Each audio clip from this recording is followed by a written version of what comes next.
Salam.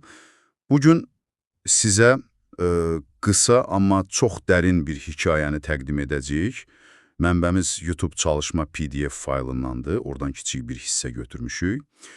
Məqsədimiz də odur ki, baxaq görək bu sadə hekayənin içində əslində nə gizlənir.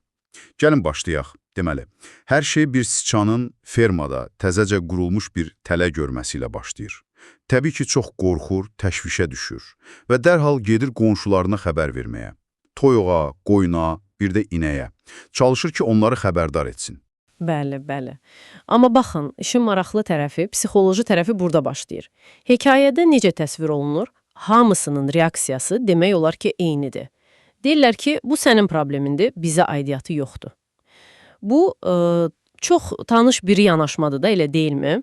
Yəni, bir təhlükə birbaşa sənə toxunmursa, onu görməzdən gəlirsən, özündən uzaq tutursan, belə bir instinkt var. Elə bil ki, problemin varlığını inkar etsən, onun təsirindən qaça biləcəksin. Düzdür. Elə bilirlər ki, kənarda qalacaqlar. Amma hekayə bundan bitmir axı. Əslində, hər şey bundan sonra başlayır. O, laqeydlikdən sonra hadisələr tamamilə başqa cür, heç gözlənməyən bir yöndə inkişaf edir. Və o, siçanın problemi sayılan tələyə bilirsiniz kim düşür? Siçan yox.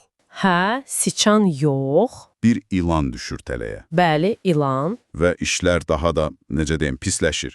İlan həyətə çıxan fermerin arvadını sancır. Bax, elə bu nöqtədə artıq fərdi problem çevrilir ümumi bir böhrana. Aha, domino effekti kimi bir şey olur, hə? Fikir verin də hadisələr necə bir-birinə bağlanır, zəncirvari gedir. Fermerin arvadı xəstələnir, düzdür. Ona güc gəlsin, sağalsın deyə nə edirlər? Toyuğu kəsirlər, şorba bişirirlər. Halbuki toyuğun problemi deyil daxı başlanğıcda. Amma ilk qurban o olur. Sonra qohum-əqraba gəlir xəstəyə baş çəkməyə. Gələnlərə yemək vermək lazımdır. Qoyunu kəsirlər. Yenə qoyunun da problemi deyildi. Amma o da getdi bu zəncirin qurbanı. Bəli. Nəhayət əmmisi, qadın vəfat edir, dəfn mərasimi üçün, ehsan üçün nə lazımdır? İnəyi kəsirlər.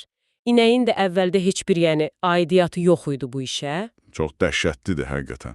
Baxırsan ki, başlanğıcda tək bir siçanın kiçik bir qorxusu idi, amma sonda bütün fermanın nizamı pozulur, hamıya toxunur bu məsələ. Və hekayənin axırında o siçan bütün bu faciəni divardakı kiçik bir deşikdən yəqin ki, çox kədərlə izləyir. Bəlkə də içindən keçirir ki, kaş ki başqaları da bu təhlükəni mənim kimi ciddiyə alsaydılar. Məsələ.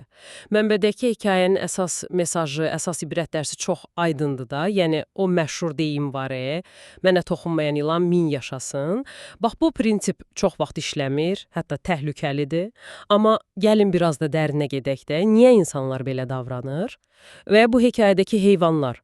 Bəlkə də bu şeylə bağlıdır. Təhlükənin dolayı təsirlərini qiymətləndirməkdə çətinlik çəkirik. Yaxud hadisələrin bir-biri ilə əlaqəsini, yəni sistemin özünün necə işlədiyini tamamlamırıq bəlkə də. Biz çox vaxt ancaq birbaşa, gözümüzlə gördüyümüz risklərə fokuslanırıq. Bu çox vacib bir məqamdır. Əslində bu hekayə bizim gündəlik həyatımız üçün, iş yerimiz, cəmiyyətimiz üçün də bir metafordur. Elə deyilmi? Bir düşünün, ətrafımızda nə qədər belə başqasının problemi kimi görünən, amma əslində gec-tez hamımıza toxuna biləcək tələlər var.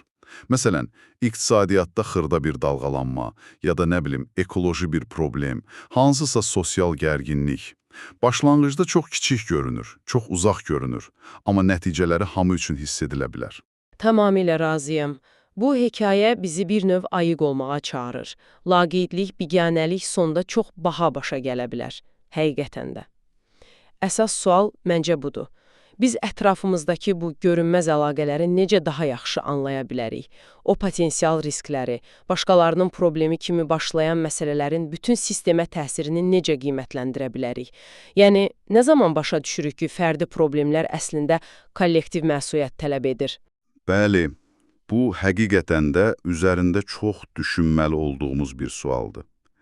Ümid edirik ki, bu qısa, amma çox mənalı hekayənin təhlili sizin üçün də düşündürücü oldu.